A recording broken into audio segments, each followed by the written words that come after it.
Hey guys, and welcome back to my channel, Totally Katika. I am Katika. Today I have another special guest with me, another father, and we're just gonna have conversation regarding parenthood. Don't forget to like, comment, and subscribe. Let's get into it.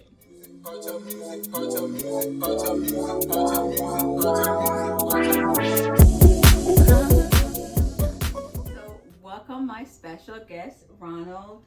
How are you today? I'm fantastic. Good afternoon, everyone. Awesome. So just to get started, if you can just tell us a little bit about yourself, like you can give your age group if you're not comfortable telling us your age, how many kids you have, or kind of like where you kind of grew up or where you're from. Okay. My name is Ronald Jennings. I grew up in Buffalo, New York. Go Bills, Bills Mafia. I was actually born in Monterey, California, Okay. on an army base there. No longer there, but sending lots of prayers and good vibes to the people in Monterey and Carmel. I know they're going through a lot with the flooding. I am a dad. I am a son. I'm a brother. I am a pastor. And just happy to be here with you this afternoon. Okay. Yeah. I definitely appreciate you taking the time to join us and just to share your experience with the audience. I've done several interviews or just conversations with ladies or moms, but I like to get the male perspective, the father's perspective. So that's why you're here today. So let's kind of take it back a little bit and let's kind of touch on your childhood a little bit. What were some of the things that your parents did that you really like, or values that really stood out to you? Yeah. So I grew up again in Buffalo, New York. My parents divorced when I was about 8 years old. My dad stayed in Virginia, where he retired out of the military from, and my mom moved us to Buffalo. So I grew up in what would be called a single parent home. But I learned something from both of my parents. From my mother, I learned hard work. My mother always made sure that we had whatever we wanted, as well as what we needed. Sometimes working 2 jobs. I also felt a sense of just pride in who I was. That was something that was instilled in me from my mother. My father, I would also say, though, I learned a work ethic. My father was a 35-year military vet. He then went on and worked, 12 years for the post office. And this is a man who came from literally a home with dirt floors. And so I learned from both of them just the need for hard work, and that if you want something, you can't quit. You can't stop. You got to keep working toward it. That's true. That is true. So thank you for sharing that. And that is just awesome. You know, even if it's a single parent household, you still gain a lot from both of your parents, right? Absolutely. So how did that transition over to when you became a parent? What were some of those things, and how did you pass on or instill some of those things in your kids? Yeah, so I think for me, and let me just say, I haven't been perfect in this parenting journey. Probably, I think none of us are. We're struggling. definitely some things I wish I could do over.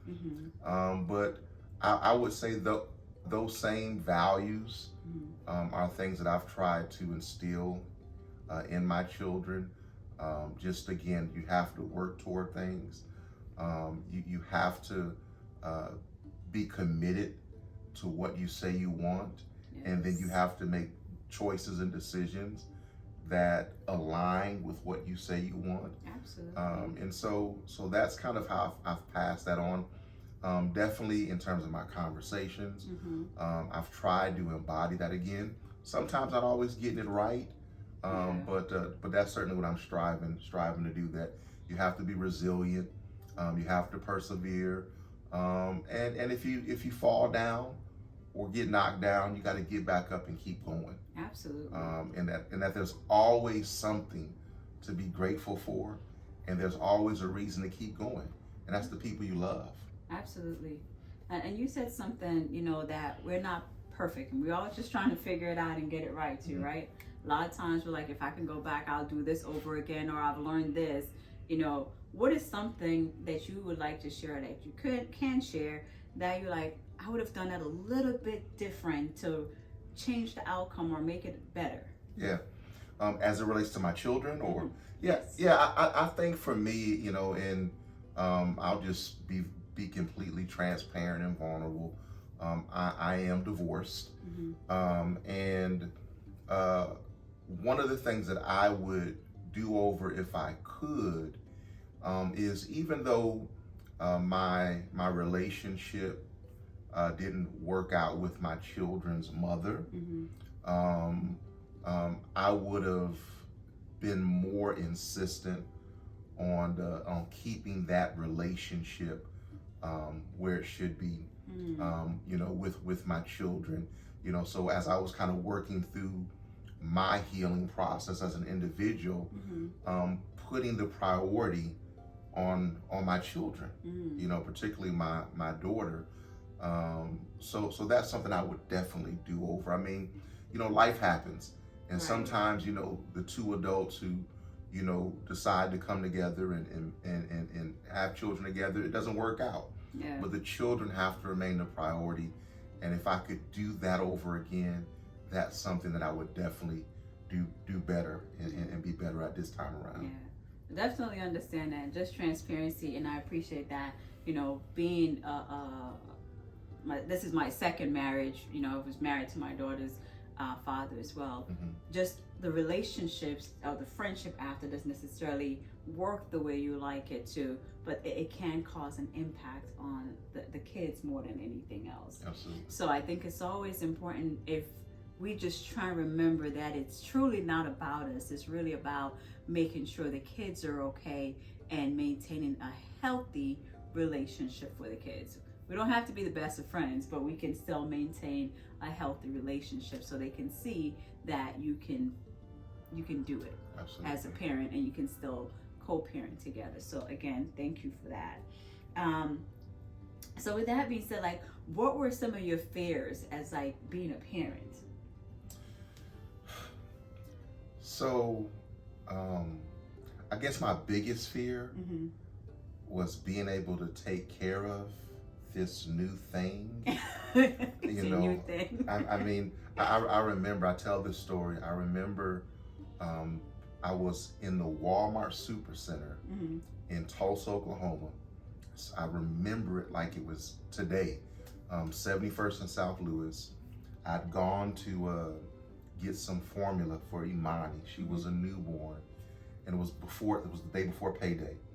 And I walk in the Supercenter, and when you go in Walmart, of course, you never walk out with what you only intended on going to get. Right. Right. I'm that shopper. So I got this basket full of stuff, and I put it up on a belt, and it dawns on me, I don't have enough money for all this stuff and the formula. And that's when it hit me. You're not the priority anymore.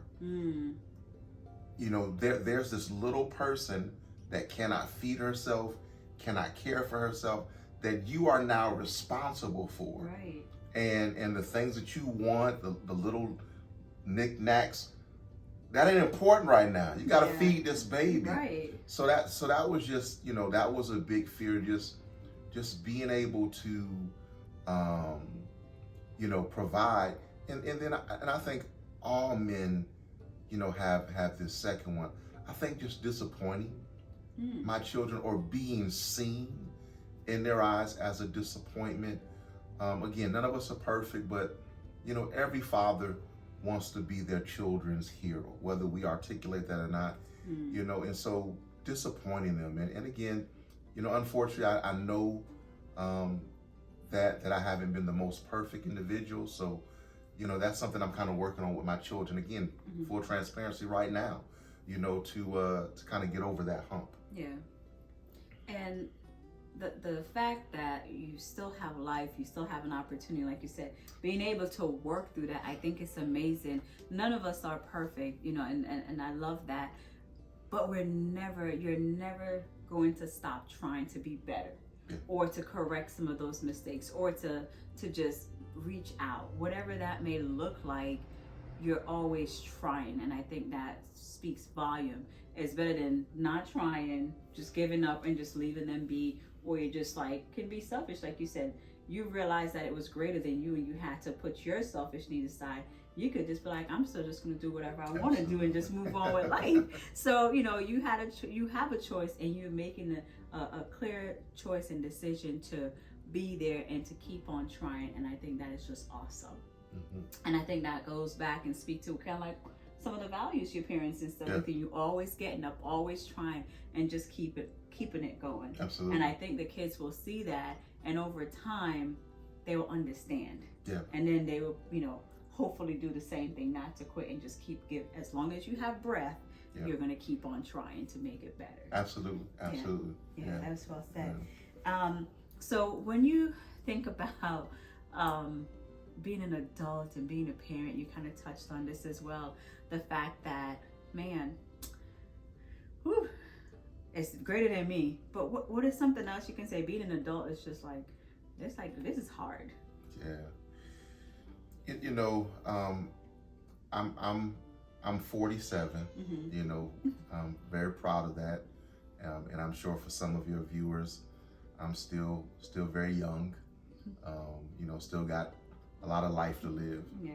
But I think for me, what's important now, as I'm an adult, is what's my impact gonna be? You know, what's my legacy? You know, what's the total story gonna be?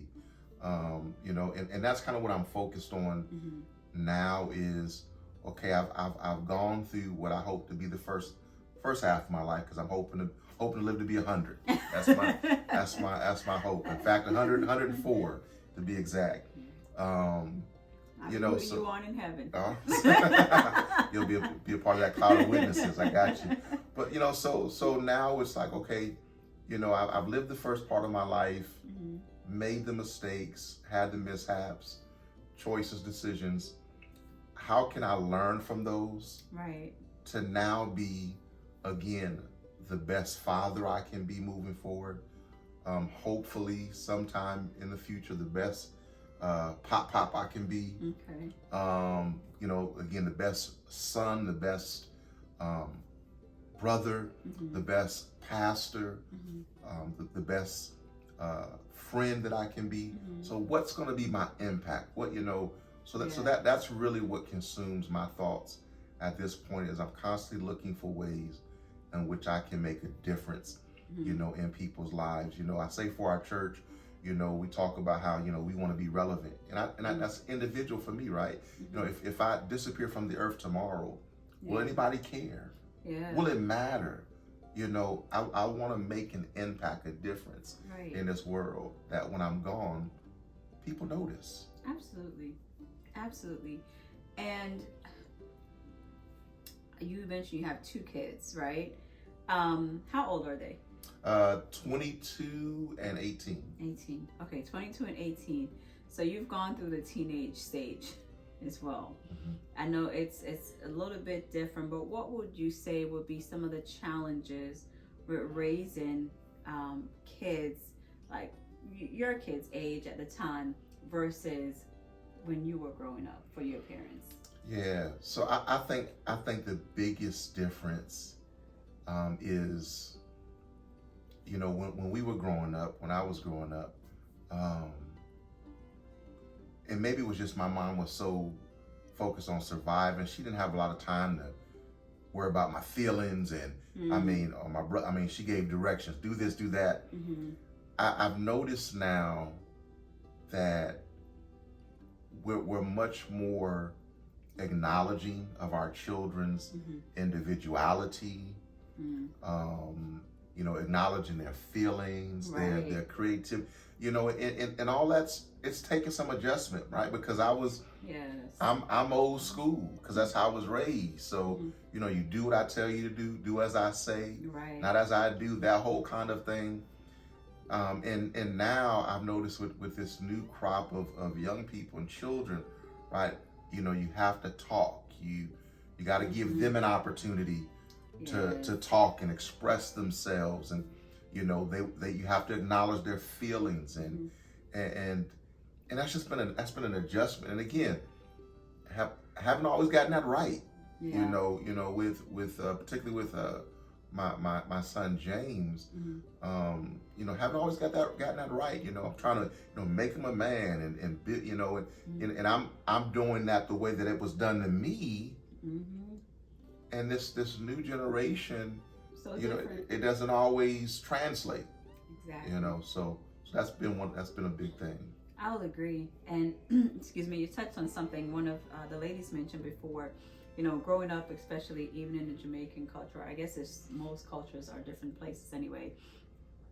Old school parents, it's like, do what I tell you to do. She called it bullyism. That's so it's the word. Like, do this, and why is it? It's my house. These are what it is. And really not taking the time to have that conversation to understand what's driving the behaviors, what's driving the even just the actions, the thoughts, whatever it was. But it's so different. And she mentioned just having twins and being able to sit, have conversation with them, find out what's going on. And I know even for us, for me especially, I try to have a lot of conversation with Haley too, because growing up, all the conversation with my mom, there was hardly any. It was never about, this is how you do this, express your feelings. My mom is definitely like a provider. She's not a nurturer, loving person. That's my mom. So it was just like, okay, so even to today, and she's 65 plus, she's not a big hugger. She's not. But Haley, I'm like always hugging on her. I'm always kissing on her. And she's just like, she gets annoyed. But, we can either do the opposite. We can either do more of what they didn't do, or we do the same thing that they did. And the goal is, I think, we have to be intentional as parents to challenge ourselves. Yeah. How can I evolve? Our parents did this, and it didn't necessarily made me feel that great. And I remember in church you shared a story, hopefully it won't be too much. It's where you said they had you apologize in front of the church or something like that, and just how it made you feel. And you think about that, we will probably do something like that to our kids, and they're like, oh, it's nothing. I'll give you an example, because Dave and I was talking about it too, because he was like, but Haley's gonna apologize because that's how, in front of everybody. I was like, no, she's not. And I said, because it's nothing to the individuals that it impacted, absolutely. But to put on display for everyone, absolutely not. And that's not how I was raised, right? And so there are differences and challenges, but I think it's always important that we remember. And when you said that, it clicked for me, because I remember with you just saying, even to this day, you can still remember, you can still have that sting of that feeling of what it did to you. And I just feel like there's no need for us to embarrass our kids in that way. And I was never raised that way. Now, we probably got some beatings for what we did, or we were, like put us, to have some chores or some punishment, but it was never like, I'm gonna put you in full display. And I think it does more harm than good, than what we're thinking. You're never going to do it again, but psychologically, it does something. It's very damaging. You mentioned the word intentionality, like being intentional. We have to be intentional about doing things that are going to encourage and nurture, and shape a healthy self-esteem in our children. And if we're not intentional, then we're going to just default to what we knew, and that's what I've done. That's what I was doing a lot in my interaction with my children. Is I was just defaulting to what I knew. And not even giving thought to how it made me feel. Right? And it's acknowledging that our parents and the people who raised us, they had great intentions. But they didn't do everything right. you know, and it's okay to evolve and do things differently. Particularly, I think, as a man, being more compassionate and more nurturing and more affectionate with our children. Again, that's something, you asked the earlier question if I would do differently. I would definitely do more of that. Absolutely. With my children, just letting them see my emotions. I would definitely do that. So we got to be intentional. Absolutely. I agree 100%. Haley, come check and make sure this thing's still recorded, because I'd be so mad if it didn't record all of that. But we're going to stay in character for a second, though, because we can always cut this piece out.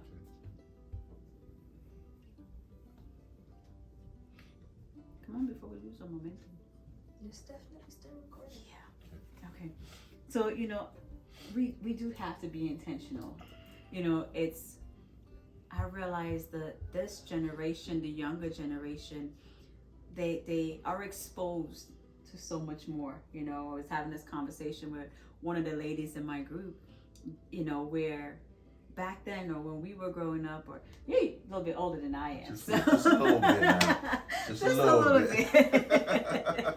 But just growing up where there was no social media, there was no lots of phone that you can be recorded, and just everything. You probably did stuff that you had no business doing. Absolutely. That your parents don't know, or they don't need to know, or they probably would never know, right? Absolutely. But while now in today's world, everything is at their fingertips, and they're exposed to everything, and they're just doing stuff, and you can see it and you can find it, or whatever you want to do. What would you say, or an advice would you give to parents, or even to myself as a mom with a teenage daughter? You have a 24-year-old daughter, and of course an 18-year-old, so now I only have a 2-year-old. But what is some advice? Here's something that I've realized, and I'll draw on my spiritual beliefs. There's a gentleman by the name of Khalil Gibran, who wrote a book called The Prophet. And in that book, he says that children are a gift from God, and it's our job to steward them to their destiny. And what I always understood that to mean is, these children don't belong to me. They belong to God. That's true. And it's my responsibility to pour in them everything that I have and guide them, teach them right from wrong, so to speak, do my best to live an integral life in front of them, and then release them to live out their destiny. Now keep in mind, that's got to be age appropriate. I'm not going to let a 3-year-old do what a 13-year-old does. Right. But the point is, parents, we can't be with our children 24/7.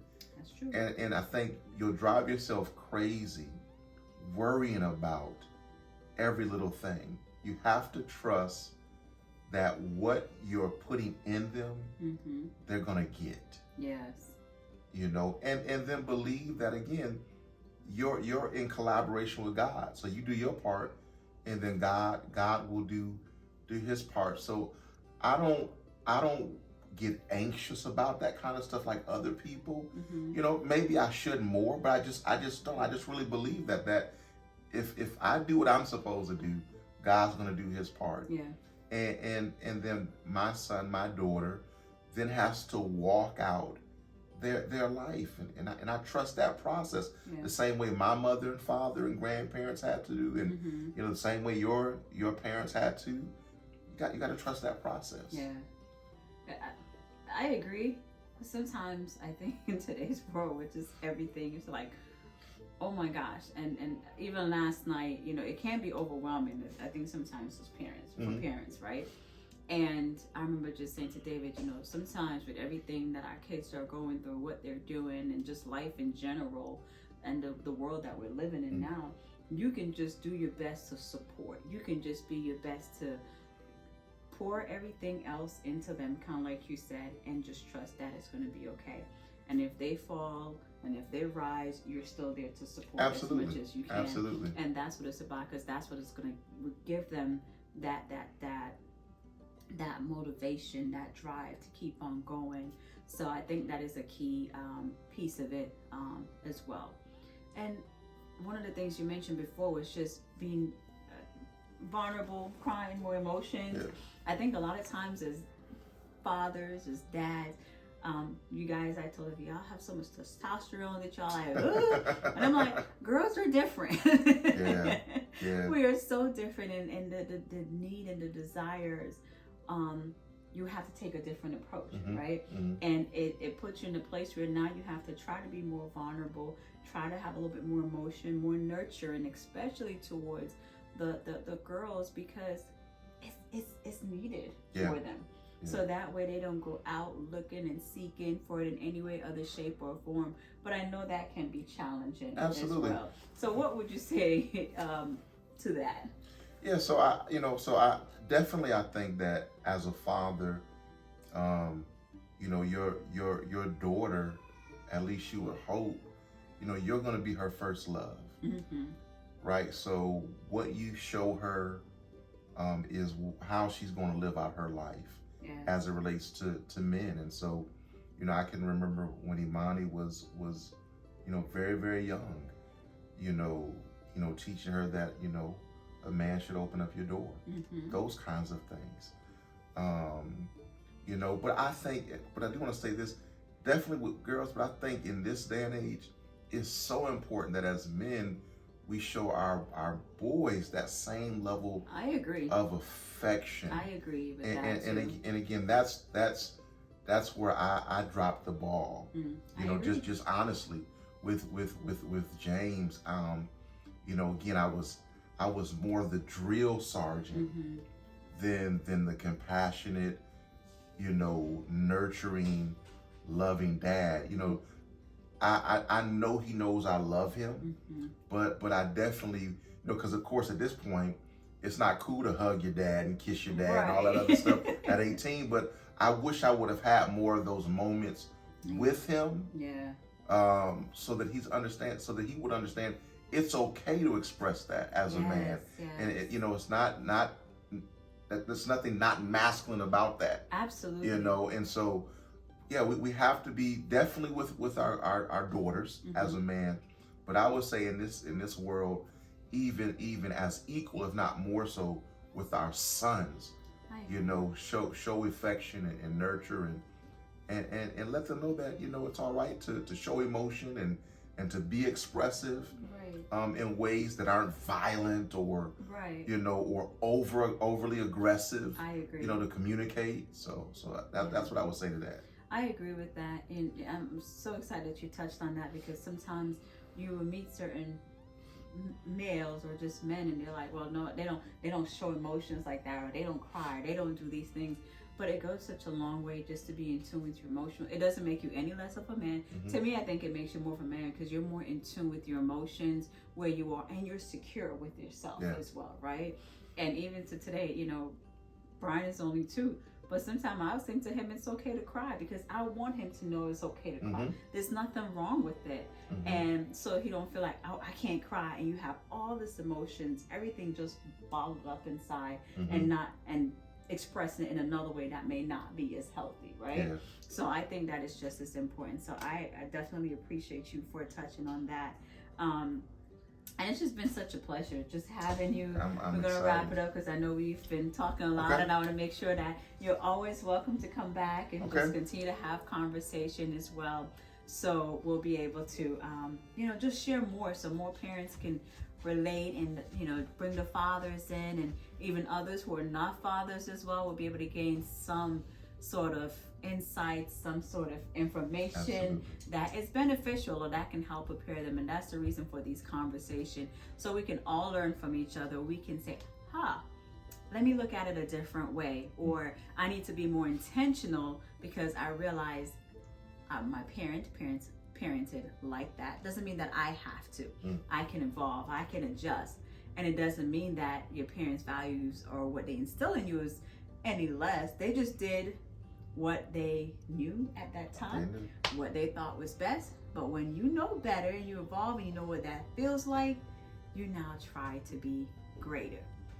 So until next time, Thank you again, PR, Thank you for for your having me. time. Absolutely. And love on yourself and love on them babies.